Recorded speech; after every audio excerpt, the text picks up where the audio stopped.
Hello and welcome to round 6 of the Norway Chess tournament, game between Magnus Carlsen and Liren.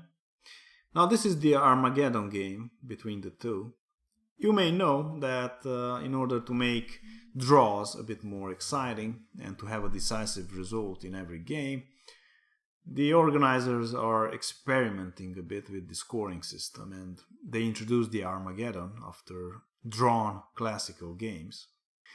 Armageddon games in which if black draws or wins, then he gets the point, and white is basically forced to win every game. Now, in order to balance things out, white gets more time on the clock. So let's see how this game went. e4, e5, knight f3, knight c6, and now after bishop b5, we have a real Lopez on the board. a6, bishop a4, knight f6, and now in order to avoid the knight e4 lines, Magnus played here d3, b5, bishop b3, and now bishop c5. Well, this is probably the best square for that bishop.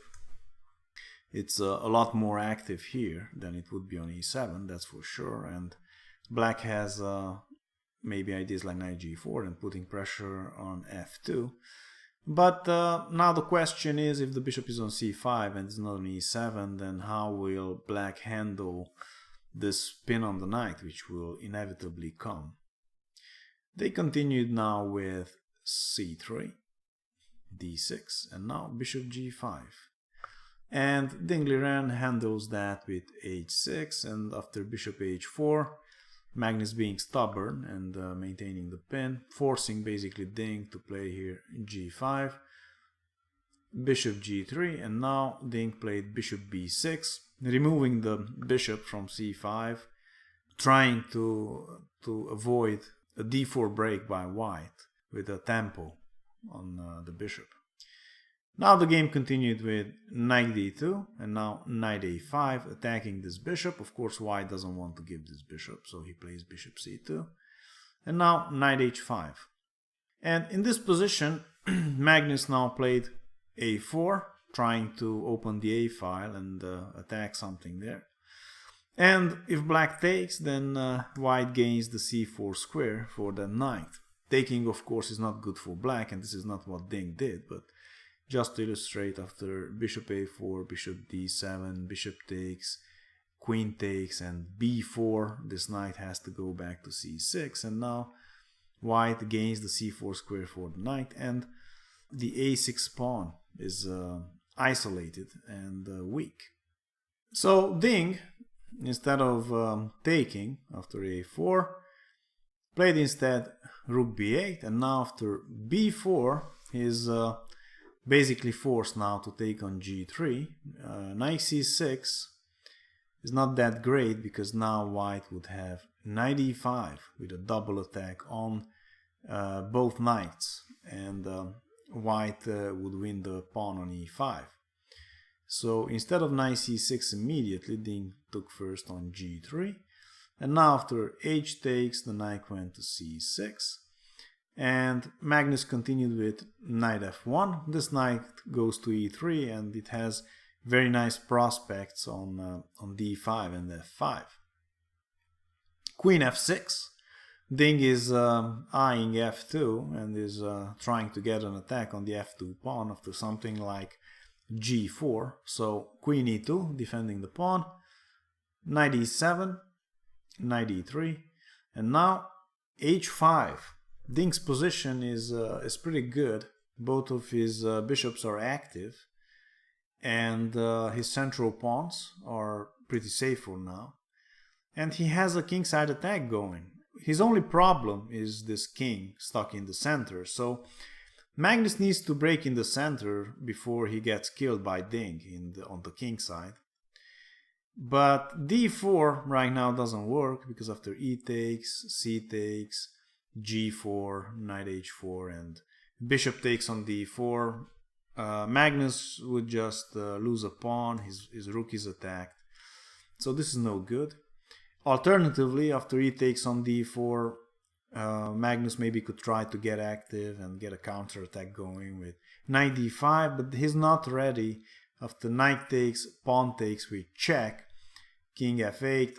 His king is still in the center and white is threatening nasty stuff with bishop g4 and rook e8 bothering these two pieces stuck in the center. So d4 is not good yet. That's why after h5, Magnus played first bishop b3, and after c6 he took on b5, a takes on b5, and now he played d4, and this is now a bit different because after pawn takes, knight takes, bishop takes, pawn takes, queen takes, and castles, this position is a bit different than the one before, because now this bishop is active, attacking f7, where together with the queen could mount some kind of an attack there. For example, after h4, queen f3 is pretty good.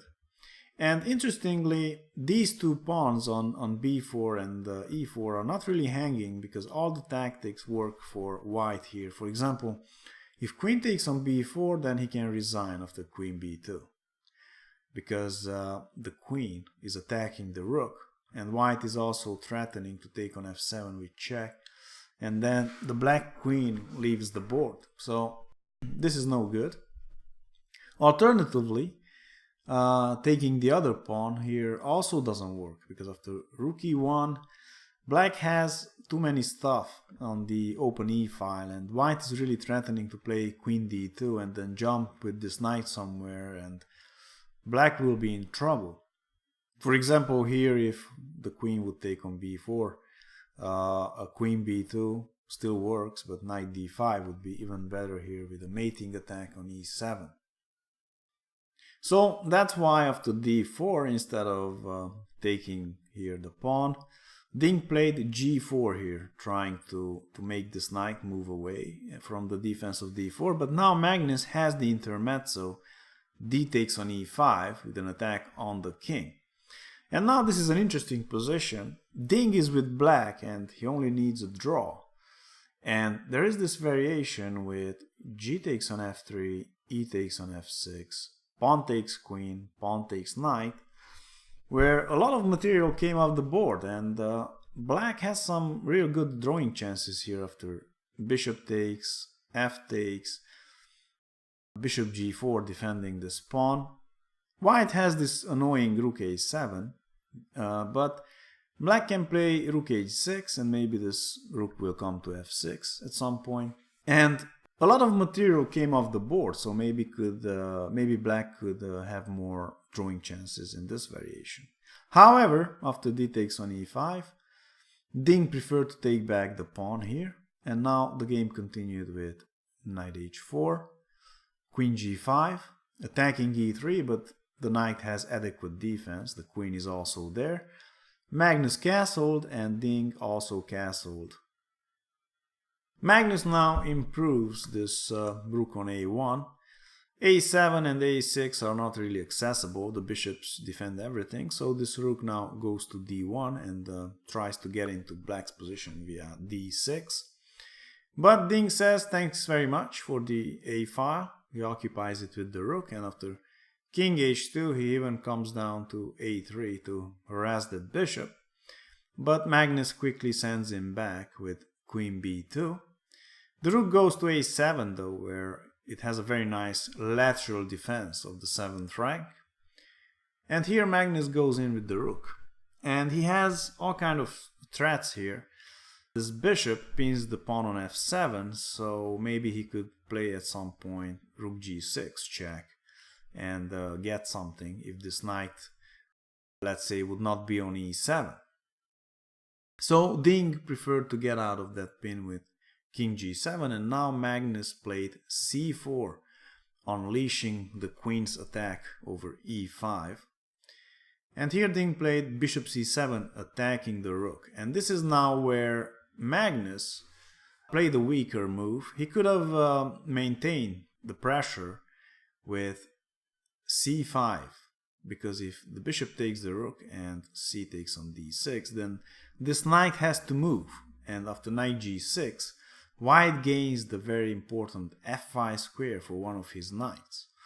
For example, knight check, bishop takes, knight f5, king g8, queen c3, and white's position is pretty good. He has a fantastic knight on f5, and he's attacking c6 and e5, and he has a very good position here.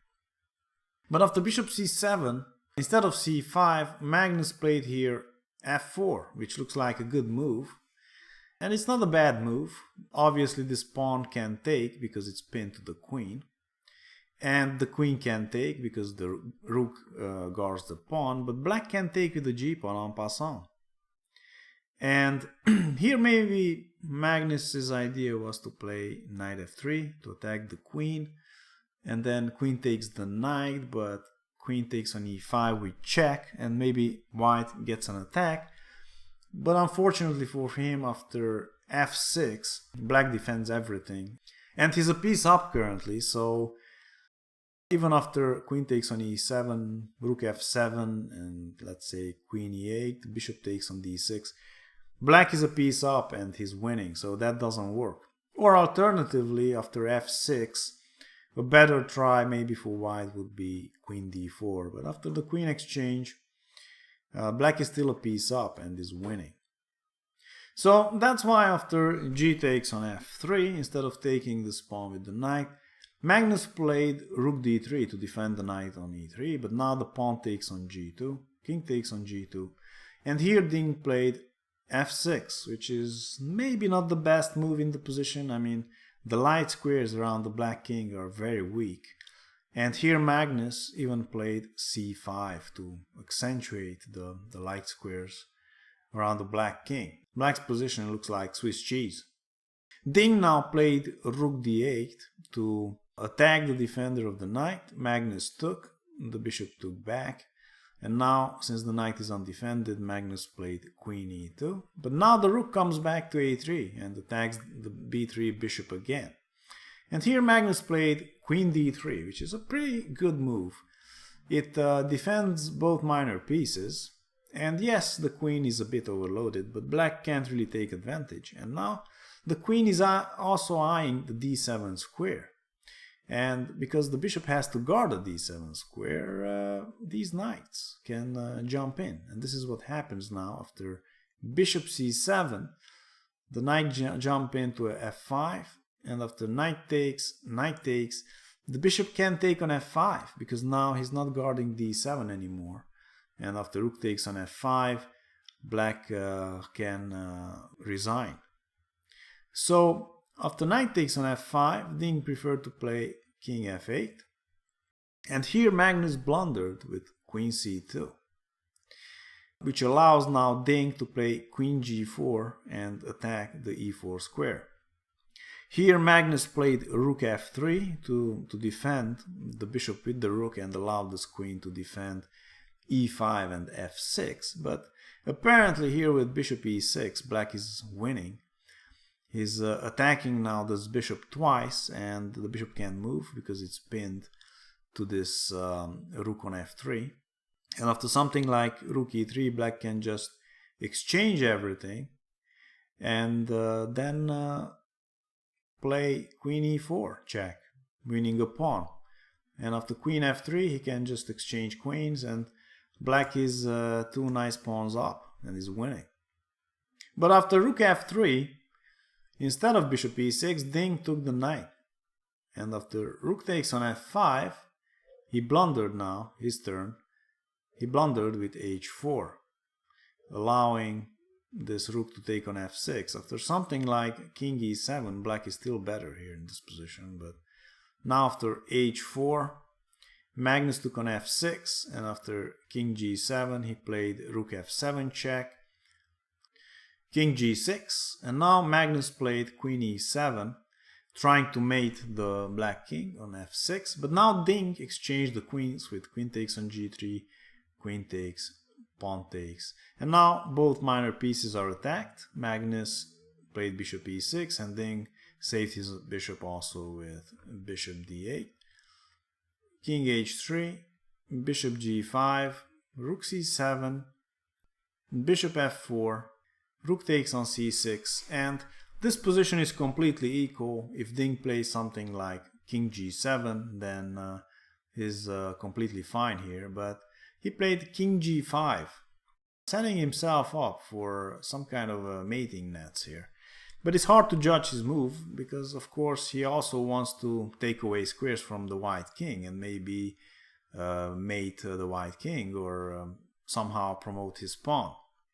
It's very hard to make correct judgments, of course, when you don't have time. But even with king g5, the position is completely equal, but now after bishop f7, Ding has to find the only drawing move, which is bishop to e3, which doesn't allow this rook to take on g3 with check and then win the rook on a3, as we'll see. So if bishop d3 now, bishop e3, then after rook g6, king f4, rook check on g4, king f3, rook check on g3, and king e4, we can see that the bishop is guarding the rook on a3. In the game, after bishop f7, Ding played bishop d2, blundering his rook on a3. How unfortunate after a pretty good game played by Ding here. Rook g6 check, king f4, rook g4, and in this position Ding resigned the game, because after king f3 and check and king takes on e4, he loses the rook on a3. All in all, this was a very nice game by Magnus, who won all his Armageddon games. Or rather, he got maximum points from all his Armageddon games and is now leading the tournament with a point and a half before Yu Yang. It's an unbelievable performance again by Magnus. Please subscribe, like and share, and check out some of the other videos. Thanks for watching and see you soon. Bye bye.